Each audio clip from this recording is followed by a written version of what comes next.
actual gallons of beer will be created in it? And that one, it's a 30 hectoliter. So like 22, 24 barrels worth. So 40 to 45 kegs. Okay, so That's a lot of beer. Oh, yeah. Well, it'll all go into bottles, too, which will kind of help make sure that it'll be a few thousand bottles, I think. So, but that's 2 years of work, essentially, this beer. And then for that much, like per bottle, how then do you price that? I know it's like, how do I know 2 years from now? But like, how does anybody price something like that? And is it based on the market? Is it based on like your guys' popularity is going to be way bigger 2 years from now? And like Red Cypress is already all around his Central plans. Florida. He'll be moved by then to that new.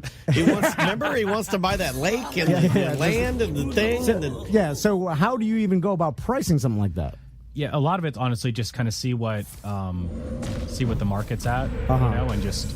But it's one of those things that you price it, based on There's just a lot of things you just kind of go by feel with, honestly, and what some other people are doing, what you think it's worth. Yeah. Do you give the opportunity for some poros to drink it? No.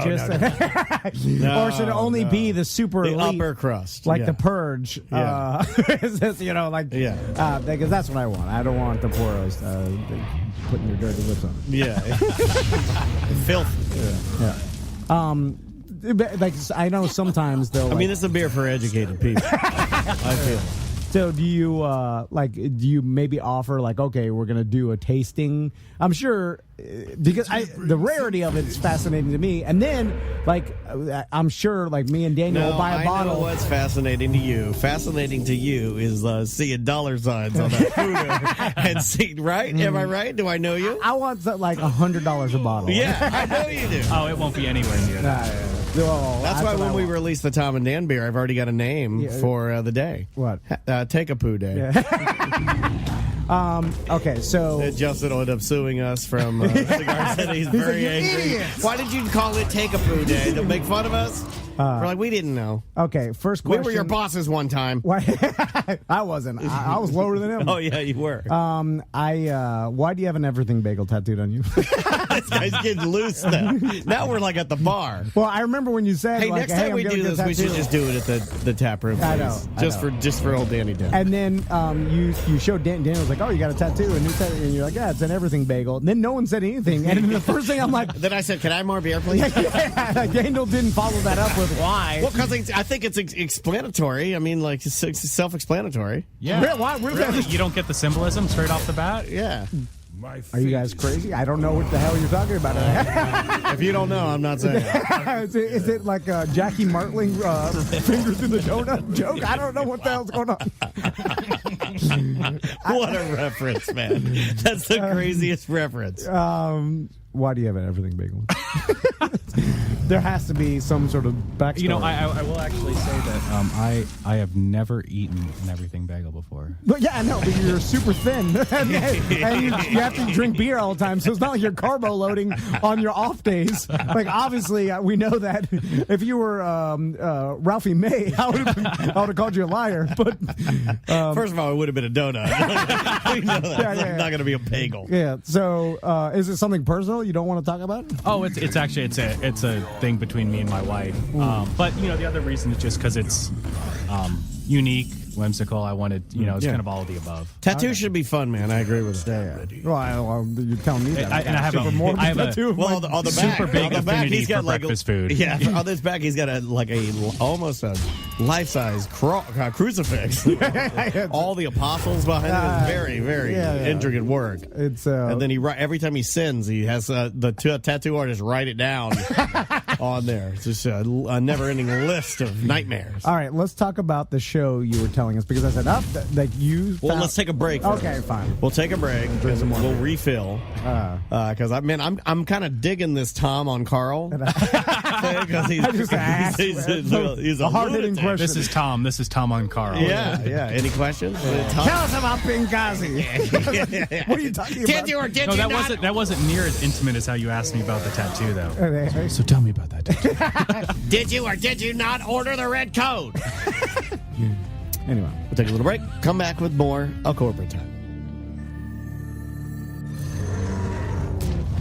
There is no reason to go anywhere else besides Pyrospot Fireworks. Oh, yeah. For your fireworks for this 4th of July. They have the best mortars, bottle rockets, the top Even of the those line. fun little things that you like. You know, a lot of times fireworks, some of the fun is after you're done with the mortars is just going through and getting the little teeny tiny things like snakes and tanks and snapping pops and stuff like that. They got all of that. But if you want to really put on an extravaganza at a show, they've got the best. That Excalibur mortar kit's phenomenal, and they have the no dud guarantee. Yeah, huge cakes. Anything you need to put on an awesome display, touchscreen displays so you can see what the fireworks look like. IWantFireworks.com is a website right there on 434 and 1792. It's Pyrospot Fireworks. When are you going to let me drive your new car, buddy? Anytime you want. It's awesome. It is awesome. It's so cherry, man. It's got a lifetime powertrain warranty. For the life of the car, unlimited miles. If anything goes wrong with the engine, the powertrain, the transmission, they will fix it. It's awesome. You got a Subaru Forester. If you guys haven't seen this thing, it's absolutely amazing. And you can go there right now to Sports Subaru, get a Subaru or get a Mitsubishi, and you can come in and actually watch us do a show. Yep, from our new studio. They got a bunch of Tom and Dan stuff. If you go test drive a car over there, it's Sport Subaru and Sport Mitsubishi on West Colonial Drive. Go talk to them. They're huge Tom and Dan listeners. They will hook you up. In 2 more days, it's Casual Friday. Don't forget to iron your Levi's. It's a corporate time with Tom and Dan.